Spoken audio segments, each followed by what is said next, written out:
Wow, Multiverse of Madness was something else.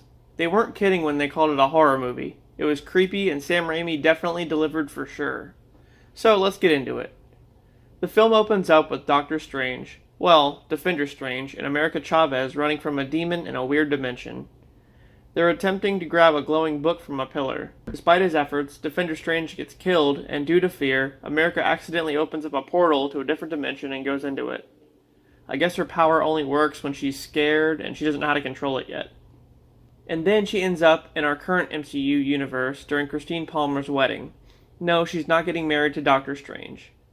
Suddenly, Gargantos, or whatever the hell they want to call it now, shows up and tries to kidnap America. Strange sees this, and along with Wong, they defeat the creature. America tells them that she's from a different universe and that the creature was after her for some reason. At first, they don't believe her, but then she shows them the body of Defender Strange. Knowing only one person who knows the multiverse better than anyone, Strange goes to Wanda Maximoff for help. Only to find out that she's the one who sent Gargantos after America in the first place and wants to harvest her power, which is multiversal travel, so that she can be with her children once again.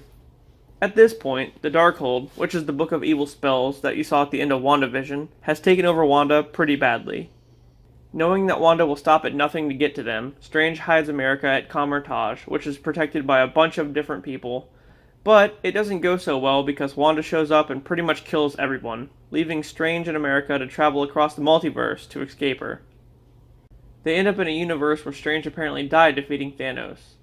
Once here, they run into a street food vendor played by Bruce Campbell. He calls Strange a poser since their Strange died, and then Strange puts a spell on him which makes him kick his own ass for like 3 weeks straight. It's pretty funny. And of course they were going to have a Bruce Campbell cameo. I mean, it's a Sam Raimi movie. Come on. They meet with Baron Mordo, who is now the Sorcerer Supreme of this universe. After telling him that Wanda's coming, they pass out because apparently Mordo drugged their tea. What a bastard. When they wake up, they're in containment pods at a facility monitored by this universe's Christine. And in walks Mordo, aided by Ultron bots, because apparently in this universe, the whole Ultron thing was successful. Anyway, he tells Strange that the Illuminati will see him now.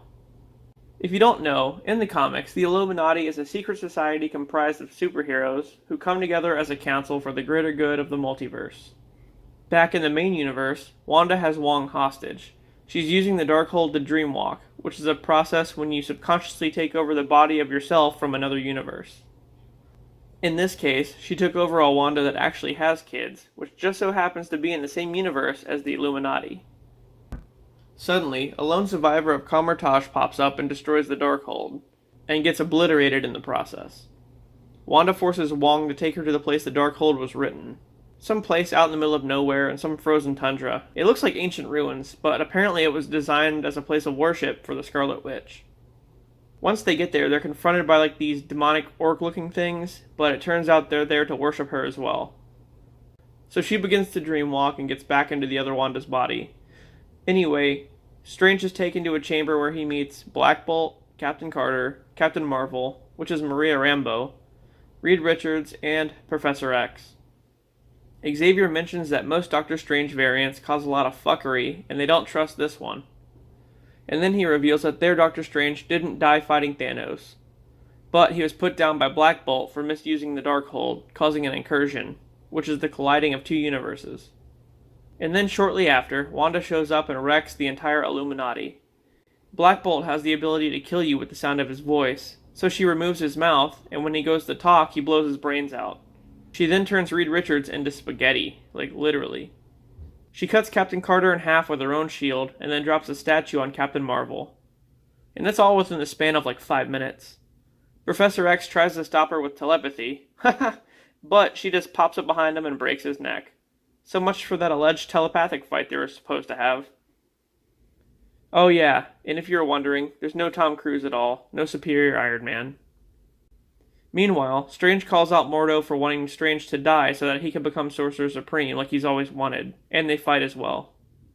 As Wanda catches up to America, Christine leads them to the Vishanti, which is the Book of Light, the anti-Darkhold, from the beginning of the movie. Wanda gets to them and kidnaps America, destroying the Vishanti. But America uses her power to send Strange and Christine to another universe. They end up in one where an incursion happened and the universe is falling apart all around them. They find the sanctum and the Strange that occupies it. He's been corrupted by the Darkhold and shares a little resemblance to the one from What If, because I guess he didn't end up with Christine and wants to take this one for his own. Then, for some reason, they engage in a music fight. Like, literally, they throw music notes at each other. Strange hits the other one with a note and he flies out the window, getting impaled on a spike. Doctor Strange then tells Christine there's only one way to stop Wanda, and then he dreamwalks into the corpse of the dead Defender Strange. However, this alerts some kind of Dementor-looking things to him because it's forbidden to dreamwalk in a dead body. With America about to have her power harvested out of her, Strange overpowers the demons and uses them against Wanda at the monument. Wong shows up to help and they temporarily trap Wanda in a spell. But she breaks out and it's up to America, who sends her to the Illuminati universe with the good Wanda.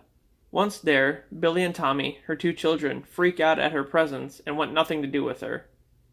It's only then she realizes that she's been corrupted by the Darkhold and has become pure evil. Suddenly she has a change of heart and decides to destroy the monument along with every Darkhold in the multiverse, killing herself in the process as the monument comes crashing down on her. Afterwards, we go back to Kamartaz, which is being rebuilt, where America is getting trained in the mystic arts. She thanks Strange, and then he heads back to the sanctum. The film ends with him walking down the street and a third eye appearing on his forehead. We get both a mid- and post-credit scene. The mid-credit scene is of a sorceress named Clea, played by Charlize Theron. She stops Strange in the middle of the street saying that another incursion happened, and they disappear through a portal. Then the post-credit scene is of Bruce Campbell, who finally stops punching himself. And that's it. So what did I think? Well, it definitely delivered, and you could tell Sam Raimi was involved. His presence was felt for sure. It was a great film in the MCU. Although we all expected to see Deadpool, and Tobey, and even Tom Cruise, that didn't happen. Hell, I thought the villain was going to be Nightmare, but nope, it was Wanda. Either way, it was great. I can't believe they killed her though. Damn. Alright, well if you haven't seen this one already, go ahead and go see it, because you won't regret it.